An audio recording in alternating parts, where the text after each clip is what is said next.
محبوب اگر آپ نہ ہوتے تو اللہ ہمیں ہدایت نہ دیتا. یہ ہے محفل میلاد. خدا کی قسم سٹیج سے لے کے آخری بندے تک محفل میلاد سجانے کا ہمارا مقصد یہ ہوتا ہے کہ رب نے اپنے حبیب کو بھیج کے آج ہم پہ بھی کرم فرما دیا. جو ہدایت صحابہ کو ملی تھی وہ آج ہمیں نہیں ملی. جو کلمہ صحابہ نے پڑھا تھا کیا وہ ہم نے نہیں پڑھا؟ جو قرآن صحابہ کو ملا تھا کیا وہ ہمیں نہیں ملا؟ جو محبت رسول صحابہ کو ملی تھی کیا وہ ہمیں نہیں ملی؟ خدا کی قسم صحابہ اپنے انداز میں محفل سجاتے تھے اور آج 15ویں صدی کا سنی اپنے انداز میں محفل سجا رہا ہے. لیکن مقصد دونوں کا ایک ہے. کیا مقصد ہے؟ فضل رب العلا. اور کیا چاہیے؟ مل گئے مصطفیٰ. اور کیا چاہیے؟ یہی مقصد صحابہ کا تھا, یہی مقصد ہمارا.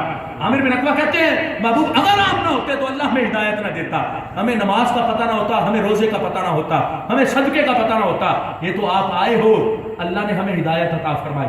محبوب کو عامر بن عقبہ کی نعت اتنی پسند آئی, محبوب نے ہاتھ اٹھا کے عامر بن عقبہ کے لیے دعا کر دی. اب بخاری شریف کے اس مقام پر جیسے ہی عامر بن عقبہ کے لیے دعا ہوئی, حضرت عمر بول پڑے. کیا بولے؟ حضرت عمر کا عقیدہ سننا. حضرت عمر نے کہا محبوب اگر آپ عامر بن عقبہ کے لیے دعا نہ کرتے تو ہم ان سے مزید آپ کی نعت سنتے رہتے. اب آپ نے دعا کر دی. عمر کہتے ہیں ہمیں یقین تھا, ہمارا یقین ہوتا تھا کہ جنگ کی حالت میں محبوب خوش ہو کے جس کے لیے دعا فرما دیتے تھے تو اس کی شہادت کا وقت قریب آ چکا ہوتا تھا. عمر کہتے ہیں ہمیں یقین تھا کہ عامر بن عقبہ کی شہادت ہونے والی. میں نے محبوب سے عرض کی محبوب اگر آپ عامر کے لیے دعا نہ کرتے, عامر بن عقبہ کے لیے, تو ہم ان سے مزید آپ کی نعت سنتے رہتے. اب آپ نے دعا کر دی تو عامر بن عقبہ کی شہادت کا وقت قریب پہنچ چکا. یہ ہے حضرت عمر کا عقیدہ.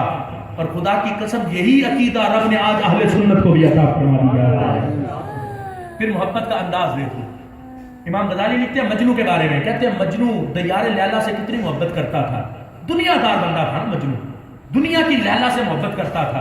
امام غزالی کہتے ہیں امر علی الدیار دیار لیلا اقبل ذل جدار وذل جدارا وما تلك الديار شغفنا قلبی ولكن حب من سكنت دیارا. کہتے ہیں مجنو جب دیار لیلا سے گزرتا تھا نا کیا کرتا تھا؟ اقبل ذل جدار وذل جدارا.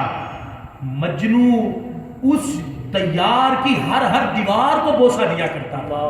مجنو سے پوچھا گیا مجنو میاں مجنو تو یہ کیوں کرتا ہے؟ کہنے لگا تم نہیں جانتے میں یہ کیوں کرتا ہوں. کہتے ہیں ان دیواروں سے مجھے پیار نہیں, ان دیواروں میں کبھی میری لیلا رہا کرتی تھی اس لیے میں ان دیواروں سے محبت کرتا ہوں. اب دنیا کا مجنو ہو کے لیلا کے دیار سے اتنا پیار کرے اور محبوب کا عاشق ہو کے محبوب کے مدینے سے پیار نہ کرے تو سوچو تو صحیح وہ کیسا عاشق ہوگا. اس لیے ہم کہتے ہیں ہمارا تن من دھن سب کچھ ہی گنبد خضرا پہ قربان ہے. وہ دنیا کا مجنو ہو کے لیلا کے دیار سے اتنا پیار کرتا تھا. ہم دنیا کے مجنو نہیں, ہم تو اپنے محبوب کے مجنو ہیں, محبوب کے عاشق ہیں. اور لیلا کے دیار سے نہیں, ہم تو اپنے محبوب کے دیار سے محبت کرنے والے ہیں. میرے بھائی اس لیے کوئی شخص اہل سنت و جماعت کے لحاظ سے معمولات اہل سنت ہو یا عقائد اہل سنت ہو, خدا کی قسم مجھے ابھی شاہ صاحب نے کہا کہ آپ نے کہنا ہے, کہنا کیا ہے, ہم تو ہر وقت حاضر ہیں. خدا کی قسم کہنے کی بات نہیں, ہم ہر وقت حاضر ہیں. جب ضرورت پڑے انشاءاللہ سر کے بل چل کے آئیں گے. اہل سنت کے ایک ایک عقیدے کو قرآن حدیث سے ثابت کریں گے. ہاں کسی کو اگر مناظرے کا شوق ہو, کوئی چیلنج کرنا چاہے, اس لحاظ سے بھی یہ نہ سمجھے کہ شاید یہ خالی ممبروں پہ بیٹھ کے بولنے والے. خدا کی قسم کسی کو مناظرے کا شوق ہو پھر بھی اہل سنت کے اور تحریک صراط مستقیم کے عظیم سپاہی آج بھی تیار ہے. کسی کو شوق ہو مناظرے کا اہل سنت کے عقائد کے لحاظ سے, اپنے عقیدوں کو بھی دیکھ لے, اہل سنت کے عقیدوں کو بھی دیکھ لے.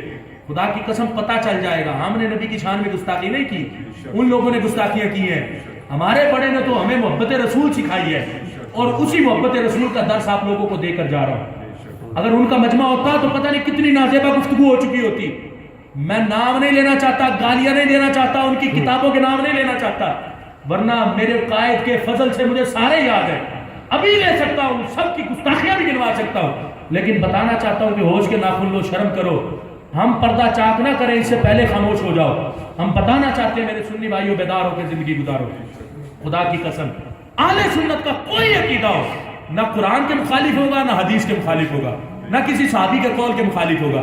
اس لیے ہمیشہ مسلک اہل سنت پر رہتے ہوئے زندگی بسر کرو. مسلک اہل سنت, کون کون مسلک اہل سنت پہ رہے گا؟ سارے قائم رہیں گے. مسلک اہل سنت کی نشانی کیا لبیک لبیک لبیک. گلی میں یہی نعرہ لگاؤ, دکان پہ یہی نعرہ لگاؤ, دفتر میں یہی نعرہ لگاؤ, جہاں بیٹھو یہی نعرہ لگاؤ. اس نعرے سے ہمیں پیار ہے اور یہ اہل سنت کی پہچان ہے. کسی کو کوئی تکلیف ہو, خدا کی قسم ہر لمحے, خواہ صبح ہو خواہ شام ہو, ہر لمحے مسلک اہل سنت کے یہ سپاہی تحریک صراط مستقیم کے سپاہی ہر لمحے حاضر ہیں.